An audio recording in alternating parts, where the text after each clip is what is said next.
Francis മാർപ്പാപ്പ ഡീക്കന്മാരുമായി സംസാരിച്ചു കൊണ്ടിരിക്കുമ്പോൾ ഡീക്കന്മാർക്ക് ചോദ്യങ്ങൾ ചോദിക്കാൻ അവസരം നൽകി. ഒരു ഡീക്കൻ ചോദിച്ചു, പാപ്പയുടെ പ്രാർത്ഥനാ ജീവിതം എങ്ങനെയാണ്? ഫ്രാൻസിസ് മാർപ്പാപ്പ പറഞ്ഞു, ഞാൻ കുറേ സമയം ദിവികാരന്റെ സന്നിധിയിൽ ശാന്തമായിട്ടിരിക്കും. ഡീക്കൻ വീണ്ടും ചോദിച്ചു, എത്ര സമയം ഇരിക്കും? പാപ്പ പറഞ്ഞു, അങ്ങനെ സമയമൊന്നും വെച്ചിട്ടില്ല, കുറേ സമയം ഇരിക്കും. ഡീക്കൻ വീണ്ടും ചോദിച്ചു, ദിവികാരന്റെ സന്നിധിയിൽ ഇരിക്കുമ്പോൾ ബോറടിക്കാറുണ്ടോ? പാപ്പ പറഞ്ഞു, എൻ്റെ വാർദ്ധക്യവും അതുപോലെ രോഗാവസ്ഥയും കാരണം ചില സമയങ്ങളിൽ ഞാൻ ഉറങ്ങിപ്പോകും. എന്നാലും ഞാൻ ദൈവസന്നിധിയിലാണ്.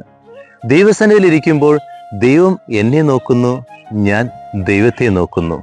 ഞാൻ ഉറങ്ങിപ്പോയാലും ദൈവം എന്നെ നോക്കിക്കൊണ്ടിരിക്കുന്നുണ്ട്. അതുകൊണ്ട് എനിക്കൊരു ടെൻഷനും ഇല്ല. നമ്മുടെ ജീവിതത്തിൽ ആകുലതകള് അതുപോലെ പ്രാർത്ഥിക്കാൻ പറ്റാത്ത ദിവസങ്ങളൊക്കെ ഉണ്ടാകാം. എന്നാലും ദൈവസന്നിധിയിൽ ശാന്തമായിരിക്കുക.